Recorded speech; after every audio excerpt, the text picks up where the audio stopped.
Assalamu alaykum aziz qarindoshlar. Anglayotganinglar Zo'rdan Sabirning Archa yapriqi nomli postlar to'plamining davomi.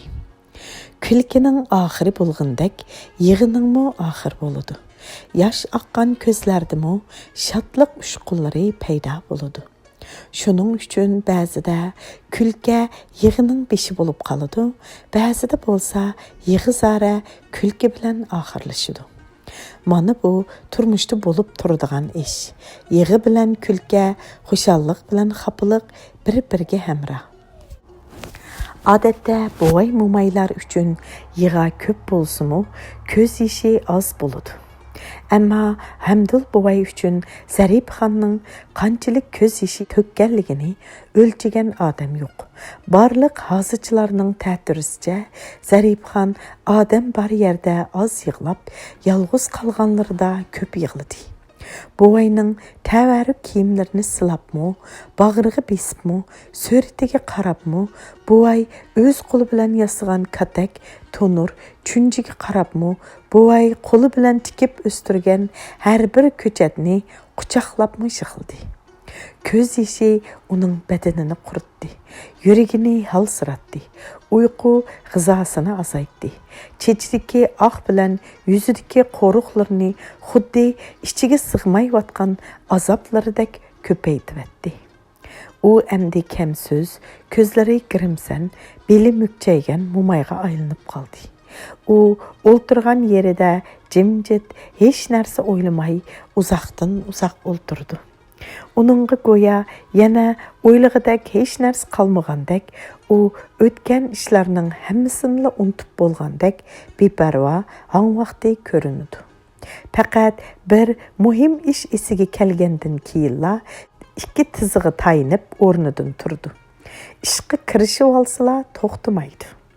Bu xil g'oyivona tug'ma kuch-quvvat uni yana ishla deb haydabli turdi. İş onunğa xoşallik, azadlik keltirdi. Bu iş onun öz xahishi bilan bo'ladigan maqsadsiz, majburiyatsiz harakat. Hozir onunğa ish buyuradigan hech kim yo'q. Lekin nimala bo'lmasin, buvaydan keyin mushu qo'raning xo'jayini o'zi ekanligini unutib qolgani yo'q.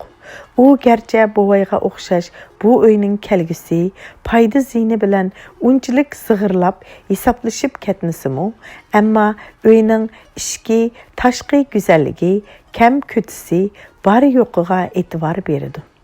O'yla aramni har kuni supurib, suv chepish, buzilgan, purchilgan yerini tuzashtirish, baranglarning iskatini saqlashdek ishlarni buvay bar vaqtidagidek bajaradi. Mana shu ishlardan huzur, xushallik topadi. Qo'sh eshikning halqisi taraqildi. U asta berib eshikni ochdi. Kelsilar deyjan, qani uyga. Rahmat, Zaripxon, sizlardan bir ishni so'rab ko'ray dedim. Xo'sh, qani? Sizlarning uyning ikki cho'ngi hozir yo'q. Bultur sizlarga ko'tirib berilgan 136 tüp tek bilan 16 mo yerni endi ko'tira ololmaylar. Shunga tek bilan yerni kemaytmoqchimiz. Fikrlari bormi? Fikrim yo'q, lekin 16 mo yerga atam rahmeti jiq ajr qilgan. Tashliq yerlarga harbi bilan nanalardan to'pa tushib akilib to'kkan. Asli 12 mo yer edi. 4 mo yerni do'ngni traktor bilan turtib oshgan. Bu yil yaxshi qig'ilgan. Atamning deyishcha kelar yili kuch ko'rsatadigan. Shunga navoda siyosatga xilof kelmasa, yerni azaytishmisizlara kuch yo'q. Saydullan bilan ikkimiz tirishib ko'ramiz. Yetishmagidek bo'lsa, yana Niyozbek bilan sheriklashib terisa qandoq bo'larkin tang? Duyjan uning Niyozbek degan ismni bir xil yoshirun ehtiyot bilan tilga olganini bayqadi. Shundaq maslahatga kelgan bo'lsanglar, albatta qamlashmaydigan yeri yo'q. Undaqda Rasulning bir kishilik ulushini kemaytishga to'g'ri keladigan o'xshaydi. Zaripxon yerga qaradi. Bir oz sukutdan keyin har bir so'zni sanab aytayotgandek bir xil salmoq bilan Atam hayat vaqtida u kishini bu uyning hisobidan chiqarib etgan. Atam jon uzish oldidimi uningga rozilik bildirmadi. Ana ko'rib turibla, uning yasatgan joyi egisiz turibdi. Duyjang Rusulning 2 qavatlik uyiga qaradi. Ikkinchi qavatdagi uylarning eshiklari hang'irqay ochiq. Barangdagi uzumning yopirmoqlari solashgan. Bir mahal mehmon oyga uzilmas bo'lib qolgan hayvatlik uy hozir suyi qurgan yolg'iz tugmanga o'xshab qolgan. Duyjang ayolning azoblanayotganligini bayqadi. Bu uzun hikoyani Rusul bilan oxirlashtiraylik. Ilim jadu başlıq hayankashlar cheklangan mallarni qonunsiz yo'tkab, jinoyat bilan qo'lga ilinganda bu to'rga Rusulmi tushdi. Alam qilg'ini uning tapgan targini heliqi oltin tishliq ayolning qo'lida qoldi. Rusul 2 oydan keyin so'roq qilindi va agash kuchlar qatorida qo'yib berilib, Urumchidan Turpanga qaytarildi. Mana bizning Rusul kir xaltasini tizg'i qo'yib, oppoq oqargan o'skilang soqollarini bir qo'lining barmoqlari bilan changallab, kirlashgan tigi qizil guli hol bo'gini keyniga surib qo'yib, shinchingdagi bir eriq bo'yida daraxtga yo'linib o'ltiribdi. Üstü beshi chang, putlari kir. Munu odamni 2-3 oy burunqi gajgisiga tushirib chash qo'ygan, oltindan hal berilgan soatini belgiga taqab, chaqmoq nilon ko'ynak, esil sarjidan shalvur kiyib yuradigan, to'pida o'ltirganlarni ko'rsa, yerginib, tarini turadigan Rusul bag desa, kimmi ishinar? 2-3 oy ichidala shuncha rodolishib ketarmi degichilar albatta bo'ladi. Aslida to'pida ig'inab cho'ng bo'lgan dehqon balasining qo'liga bir necha ming tuman yuan kirishi bilanla otisi xotun balasidan chang'idak holga yetginiga balkim hayron qolg'uchilar chiqmagan bo'lg'aydi. Kitobxonlarning ishonishini umid qilaman.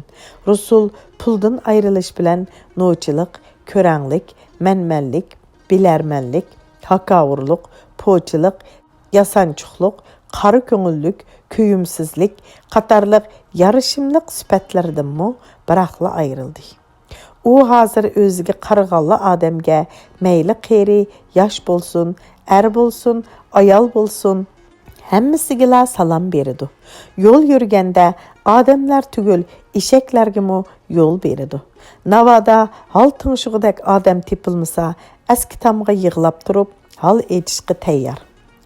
Uning sherikchiligidagi dasmoyisi musodara qilindi. Uning Urumchidagi uyini xotini setib, bir tal cho'kisini qo'ymay elib, Urumchidan ketibdi. Uning nega ketganini biladigan birmi odam tepilmadi. U ilgari keyin 11 yuan pul, ashu bir qur kiyim-kechak bilan qoldi. U Turpanga kelib, dadisining vafot bo'lganini, o'zini qanchalik qag'ig'ini angladi. Yig'ladi, qaqshidi.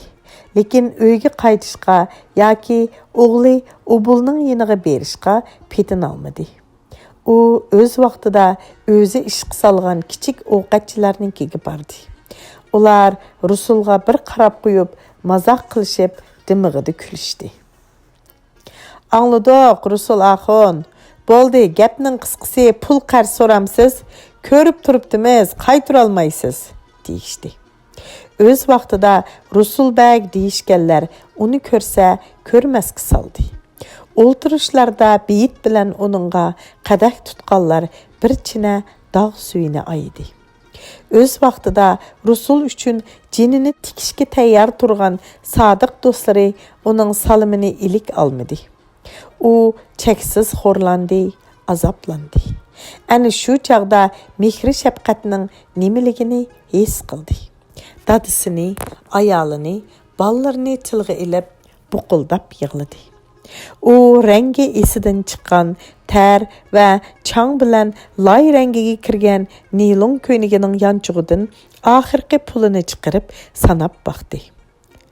Aranla 4 ko'y puli qapti. U qurg'an levini yalab qo'yib, oyog'ini yashdi.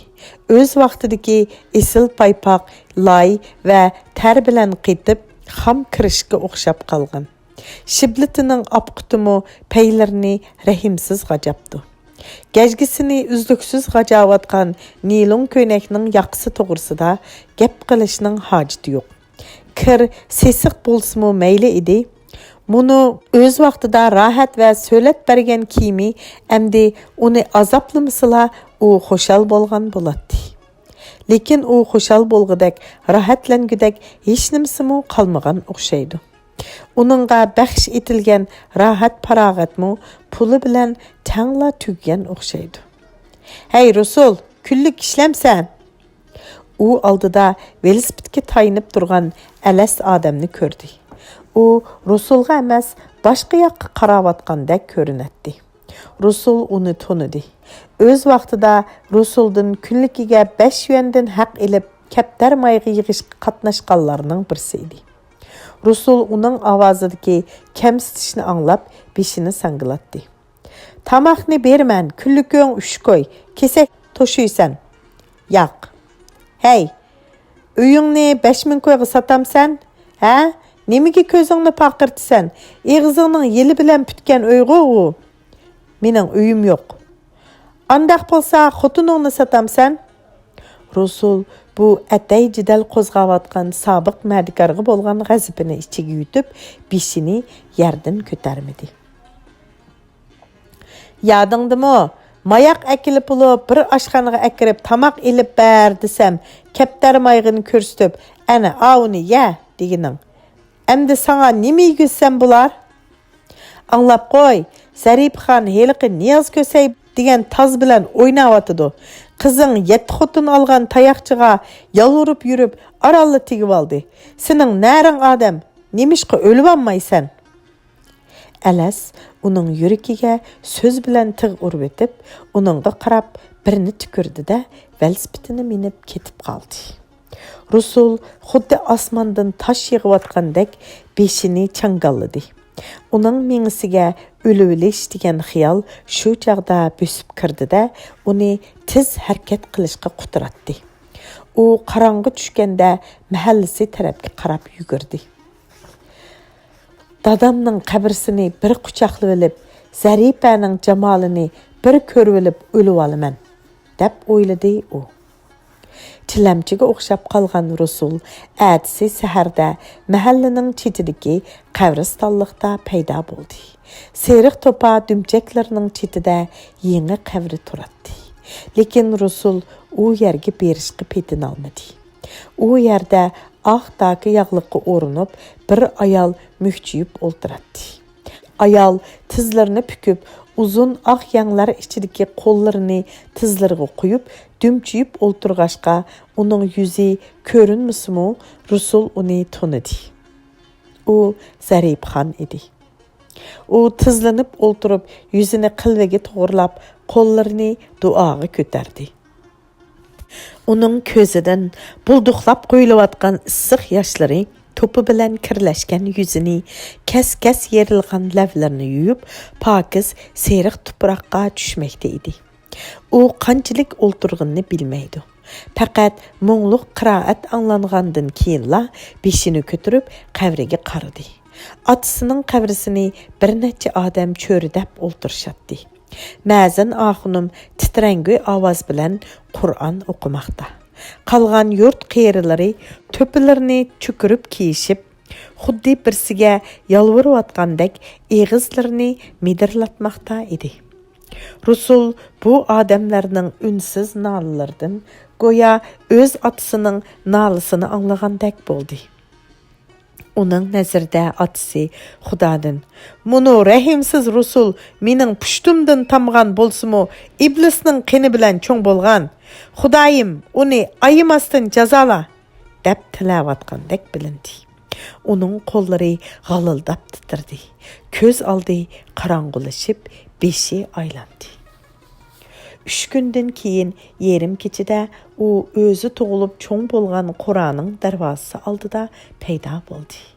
Avval darvoza qapqig'ini titrab turgan qo'llari bilan sepidi. 2 qanotdagi bola vaqtida yamishib, eg'nab o'ynaydigan, keyincha azoda o'ltirib nurg'un shirin xiyollarni surgan supularga yuzini yoqdi. Andın ehtiyat bilan berip darvozani qaqdi. Darvoza asta qeqilgan bolsumu, darhol ishik tüyida shipildigan ovoz paydo bo'ldi-da, ayol kishining "Kim?" degan tonish ovozi anglandi. Rasul javob o'rniga ishikni yana asta chekdi. "Bu kim?" dedi ayol titrangoy ovozda. "Yerim kechida nima gap?" Rasul bey javob bermedi. Ayol darvoza yochug'iga yuzini yiqib, "Niyozbekmi yasiz? Bunda qilmang, uyat bo'ladi", dedi. "Bu men, Rasul." Uzoq jimliqdan keyin darvozaning so'l qanoti ochildi. Zaripxon Rasulga uyni ko'rsatib, "Kirsizlar, balları uxlayotidi. Men endi bu uydan ketsammi bo'ladi", dedi. Yo'q, Zaripxon, men seni ko'ribli qaytmoqchi. Nega qaytila? Uy makoni yo'q odamdek tamtirab yursizlar, sat bo'lmamdi. Zaripxon, men "Oy, qo'ysizlar, o'tgan ishlarni so'zlab nima qilatdilar? Sizning kelishlarini kutib turgan edim. Mana uylari, xayr xo'sh." Zaripxon xuddi g'ayvoni kuch paydo bo'lgandek qorong'u ko'chaga qarab ittik yurib ketdi. Rasul uningga bir yurishda yetishib oldi-da, jaynigidan tutdi. Zaripxon uni silkivatdi. "To'la satlashmisizlar deyman. Hayo degan bir nimani nega cho'rivatdilar?" Rasul keyniga dajidi va yelinib turib, "Tova qilay, Qur'on tutib, qasam qilay. Sungan aynakni qadatgan bilan qadoq tutmaydi. Endi meni to'la xafa qilmisizlar." Ayol bu gapni shunchalik vaznlik va g'azab bilan aytdiki, Rasul xuddi beshiga tuyuqsiz tayoq yegan odamdek andikdi. Uning putlari o'ziga bo'ysunmadi. Tizlari pukildi-da, pakar qo'riq tamni tutib o'ltirib qoldi. Otasining o'limi, Zaripxonning ketib qolishi Rasul uchun qattiq bir zarba bo'ldi. Lekin uni o'lib olishga majbur qilgan narsa zarba emas.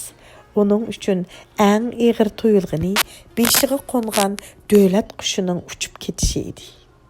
Qani, uning qancha xashlisimi upurmaydigan puli. Qani, uning pul bilan paydo bo'lgan davlat obro'yi. Ata munum atisidan miras qolgan qadimiy ho'yladan ko'chiga chiqsa, endi hech kim uningga hurmat bildirib salom qilmaydi. Qiyirlar ot qarg'ishi tekkan odam deb kaysa, ayollar vapaga jafo qilgan yuzsiz deb tillaydi. Hatto yoshlar, bolalarmi oti bo'lmay qolsin, qadrsiz deb tillaydi. Bunda xo'rliqda bosh ko'tarib yashashning qanchalik lazzati bo'lar? Beshini ilib chiqibli kesichu. Yo'q, u saqchining tizimiga tushgan. Kim biladi, uning peygi tushgan odam bormi texi? Bu qitim tinish emgak qilmay, yana kelmas ishlarni qilsa, endi uningga kamchilik yo'q. Uning mengisida yashash bilan o'lish o'tirsida qattiq elishish ketib bormoqda. Uning yashug'isi ham o'lgisi bor. O'lim uni barliq azoblardan qutuldirdi. Lekin u dahshatlik yashash uning qayg'u hasratlarini, xo'rilishlarini ko'paytirdi. Buningga chidash qiyin, lekin qancha qiyin bo'lsa-mu, u lazzatlik. Zaripxon qorong'ulik ichida g'oyib bo'lgandan keyin u tom tuvida xeli uzoq o'ltirdi. Uning qo'sig'i osh, uyqusizlikdan beshi og'irlashmoqda edi. U o'rnidan tasti turib, o'zining yangi yasatgan joyiga, o'z uyiga qarab mangdi. Uning kemirlik lampasi bar darvozasi yem etilgan bo'lib, yon eshigi qiya ochiq turadi. U qorong'u ho'yliga kirdi. O'ylani üzüm g'azanlari qaplagan o'xshaydi. Qarang'uda oyog'i ostida shaldirlamoqda edi. U töven va yuqoridagi uylardan yeydigan bir nima izlab, osh qolgan tulkidek bulung-bulungni timisqilab chiqdi. O'zining mehmonlik cho'ng uydagi ustal tartmasidan bir necha parcha parandik topdi-da, darhol og'ziga soldi. Prendik onun qusğini teximi açırıvetdi. O serenge yıqıp yürüp hemme yerini aldırap aqtırdı da koni sivet içinden taşdek qatqan nan parçalarını tapdı ve ularını karasıltıp iştiha bilen gacılaşqa başladı. Şu çağda pişayvanda Adem'nin mangını anlandı. Adem, "Çağ, lalma!" dedi. Avazdan Resul Niyaz köseyini tanıdı ve pişayvanga çıktı. "Esselamu aleykum Niyaz bey." O aldığı egilip salam verdi. "Bu sili Resul bey mi? Kep kapla Resul bey." Niyaz Resul'nun kolunu tuttu ve hicil bulup gecgisini sılap durup. "Xabar tapqalla, öy bisatını saxlap qalalmıdım. Oğurla beşimge urvetip. Niyaz bey, menin qusuğum aş. Şorpa, göş bar, helili istimen. Boldi, sohbeti ekliver. Eli mana."